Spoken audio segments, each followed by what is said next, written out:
Hi friends, അസ്സലാമു അലൈക്കും. ഇന്ന് ഞാൻ വന്നിട്ടുള്ളത് ഇരുമ്പൻ പുളി അഥവാ ഓർക്കാപ്പുളി എന്നൊക്കെ പറയുന്ന അച്ചാറിൻ്റെ റെസിപ്പി ആയിട്ടാണ്. ഈ അച്ചാർ ഉണ്ടാക്കാനായിട്ട് ഞാൻ വിനാഗിരിയും അച്ചാർ പൊടിയും ഒന്നും യൂസ് ചെയ്തിട്ടില്ല.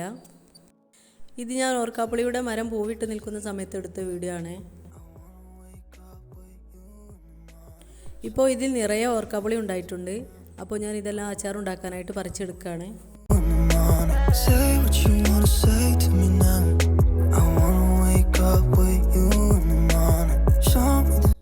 അച്ചാറുണ്ടാക്കാനായിട്ട് ആദ്യം തന്നെ ഓർക്കാപ്പുളി എല്ലാം നന്നായിട്ട് വൃത്തിയായിട്ട് കഴുകിയതിന് ശേഷം ചെറുതായിട്ടൊന്ന് അരിഞ്ഞെടുത്തിട്ടുണ്ട്.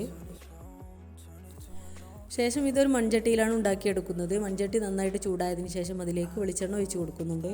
വെളിച്ചെണ്ണ എല്ലാം നന്നായി ചൂടായതിന് ശേഷം അതിലേക്ക് 1/4 ടീസ്പൂൺ കടുകും 1/4 ടീസ്പൂൺ ഉലുവയും ചേർത്ത് കൊടുക്കുന്നുണ്ട്.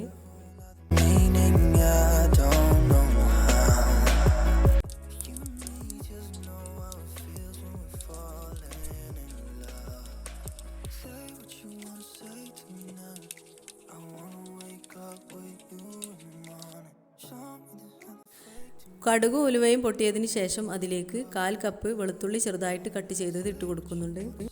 ഇനി ഇതിലേക്ക് 4 പച്ചമുളക് ചെറുതായിട്ട് അരിഞ്ഞത് ഇട്ട് കൊടുക്കുന്നുണ്ട്.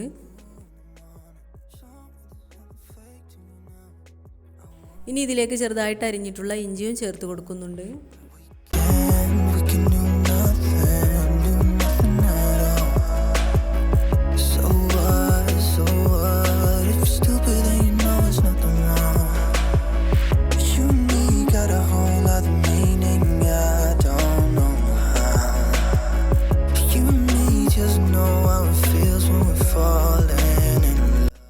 വെളുത്തുള്ളിയും പച്ചമുളകും ഇഞ്ചിയും എല്ലാം ഈ വെളിച്ചെണ്ണയിൽ കടന്ന് നന്നായിട്ട് മൂത്തതിന് ശേഷം ഇതിലേക്ക് 1 ടീസ്പൂൺ കാശ്മീരി ചില്ലി പൗഡർ ചേർത്ത് കൊടുക്കുന്നുണ്ട്. ഇനി ഇതിലേക്ക് 1/4 ടീസ്പൂൺ മഞ്ഞൾപ്പൊടി. ഇനി ഇതിലേക്ക് 1/2 ടീസ്പൂൺ കടുകും 1/2 ടീസ്പൂൺ ഉലുവയും വറുത്ത് പൊടിച്ചത് ചേർത്ത് കൊടുക്കുന്നുണ്ട്.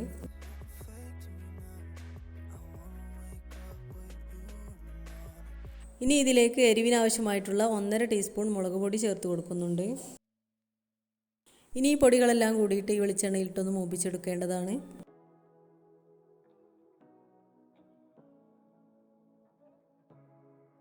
ഇനി ഇതിലേക്ക് കുറച്ച് കറിവേപ്പില ഇട്ട് കൊടുക്കുന്നുണ്ട്.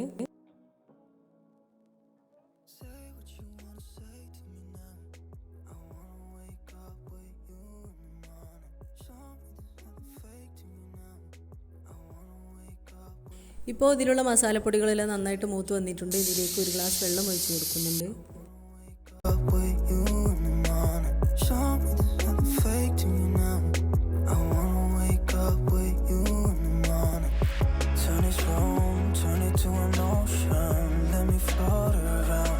ഇനി അച്ചാറിലേക്ക് ആവശ്യമായിട്ടുള്ള ഉപ്പും ചേർത്ത് കൊടുക്കുന്നുണ്ട്. ഇനി ഇതെല്ലാം നന്നായി തിളച്ച് വരുന്ന സമയത്ത് ഇതിലേക്ക് നേരത്തെ അരിഞ്ഞു വെച്ച ഓർക്കാപ്പുളി ഇതിലേക്ക് ഇട്ട് കൊടുക്കാം.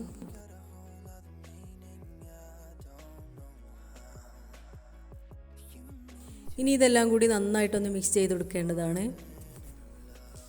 നന്നായിട്ട് മിക്സ് ചെയ്തതിന് ശേഷം ഒന്ന് അടച്ചു വെച്ച് വേവിച്ചെടുക്കണം. എന്നിട്ട് ഫ്ലെയിം ഓഫ് ചെയ്യാം. ഈ അച്ചാർ ഇപ്പോൾ തന്നെ യൂസ് ചെയ്യാവുന്നതാണ്. ഒരുപാട് നാൾ കേടുവരാതെ സൂക്ഷിക്കണമെങ്കിൽ ഫ്രിഡ്ജിൽ സൂക്ഷിച്ച് വെക്കണേ. കാരണം വിനാഗിരി ഒന്നും ചേർക്കാതെയാണ് ഇതുണ്ടാക്കുന്നത്.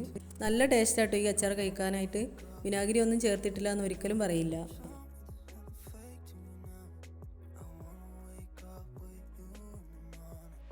ഇപ്പോൾ ഓർക്കാപ്പുളി എല്ലാം നന്നായി വെന്ത് കിട്ടിയിട്ടുണ്ട്. ഈ സമയത്ത് ഫ്ലെയിം ഓഫ് ചെയ്ത് കൊടുക്കാം.